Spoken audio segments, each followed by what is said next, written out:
in preliminary talks around the potential signing of Barcola. We know they have a gap on the wings, and he would solve a potential gap in that sense. Now, the interesting thing with Barcola is he was left out on the weekend in their essentially community shield in France against Lens, and this is a huge, significant bit of news because he was involved in the Super Cup. I don't think he came off the bench, but to not be involved at all on the weekend gives you more of an inkling that maybe he is available.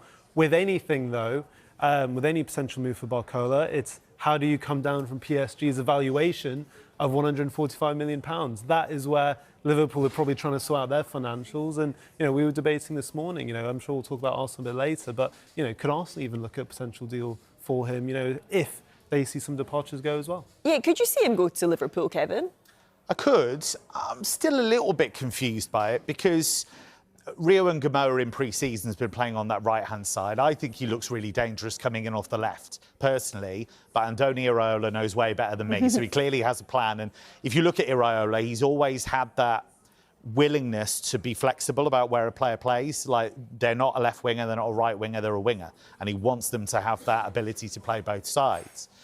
Cody Gakpo, I still believe, could be a really good player for Iraola and for Liverpool.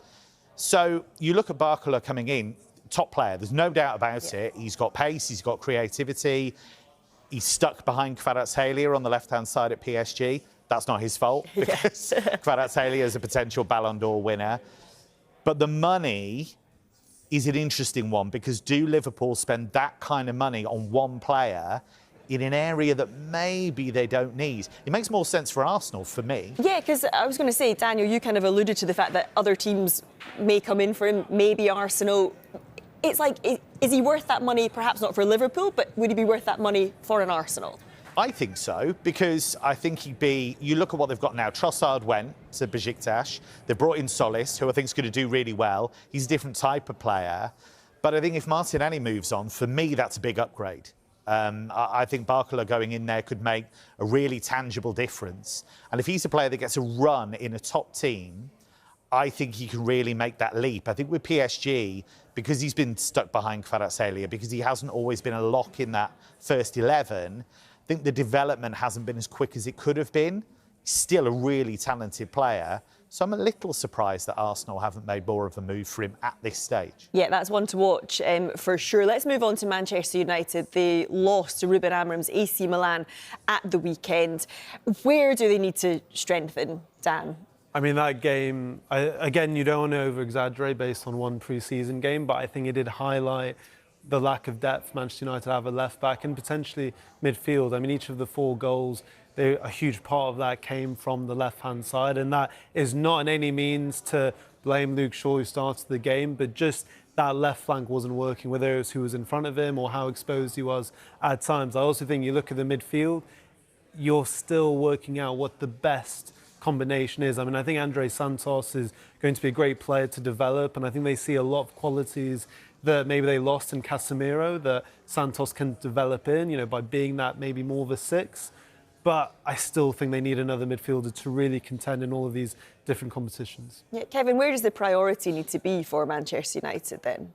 I think midfield's an interesting one to watch. And I think Real Madrid are an interesting club to watch as well, because at the moment, you look at a few of their fringe players and think, are they going to be able to nail down a spot going forward? And one of the players that keeps being linked with Manchester United is Camavinga, who has played a lot of football for a guy of his age. And he's played a lot of top football for Real Madrid as well. Does he fit in what Mourinho wants to do going forward? And if he doesn't, is there an opportunity for a club like Manchester United to maybe try and bring him in? The feeling is he wants to stay, but that decision might be taken out of his hands. So maybe that's one to watch. Yeah, I mean, the interesting one is I've always been more intrigued as to why they hadn't been more linked to Camavinga than to Tchouaméni, because when you look at the profile of players United have had on their list, for example, going into the summer, it's Miles Lewis-Skelly, it's Lewis Hall, players who can be versatile in different positions at left-back and maybe do a job in midfield. So Camavinga feels like a perfect profile of that as well. But look, Manchester United have had to pivot in terms of their business a little bit because Marcus Rashford remains at the club. Manuel Ugarte, someone they would have predicted would have left the club for more first-team football, he is injured at the moment after the World Cup. So the finances they've had to rejiggle a little bit, and I think that's why we've seen a bit of a gap in activity in their transfer window. However, I would expect in the last 10 days that they will be busy, because there is no way. The hierarchy will know much better than I that they need more bodies, especially if they're going to contend. And the priority for Manchester United has to be Champions League football again, to really build this squad for the next few years. Yeah, and Dan, you mentioned Marcus Rashford there. What about his future? Because he played 30 minutes off the bench. Do you see him, any chance of him staying at Old Trafford? Look, from my understanding, he will be a Manchester United player as we speak right now. There is still a chance that he could leave the club before the deadline if there is concrete interest, but I don't think that interest has arrived so far in this window, and I think that's for a variety of reasons. But you know, from what I heard in Dublin and from people I was speaking to, he's reintegrated really well. You know, he's had a big smile on his face. He's been top in training, but I still think there's, you know, a bit of, was Marcus Rashford's heart away from Manchester United last season, and can he find that happiness again at the club? And can Michael Carrick juggle all of these forwards who maybe want to play on the left or through the middle? I mean, it's probably the biggest challenge Michael Carrick's going to have in terms of his press conferences. He'll be asked quite a lot about it and how this squad kind of manoeuvres that. It's slightly awkward. You know, Mateus Cunha has his shirt, for example. You know, that might seem a small thing, but within a squad, little things like that might have different personality dynamics, and how they all kind of sort those little anecdotes in the squad. Kevin, how do you read the situation with Rashford? Do you think he would be open to another move abroad? Do you think he would be more suited to leave Old Trafford in terms of his own career and perhaps make that move abroad again? The Barcelona situation, I imagine, and I'm guessing here, but I imagine was quite painful for him, because he seemed to really enjoy his time there, played pretty well, and then to see that slot go to somebody else, and not only somebody else, but an England teammate, that's a tough one to take, because obviously they've invested in Anthony Gordon. They see him as a better option maybe without the ball. But in terms of Rashford's performances over the season, he stepped up when he was needed. They needed cover for Rafinha, and Rafinha had a couple of chunks of the season where he was out injured. So Rashford didn't really do much wrong, and yet Barcelona didn't make that move permanent. So that's a tough one to take. I think he would be open to a move, I imagine, but only at an elite level. And there aren't that many landing spots for him, I don't think, in terms of those elite clubs. So I think it's probably most likely he does stay at United, and I'd like to see him do well.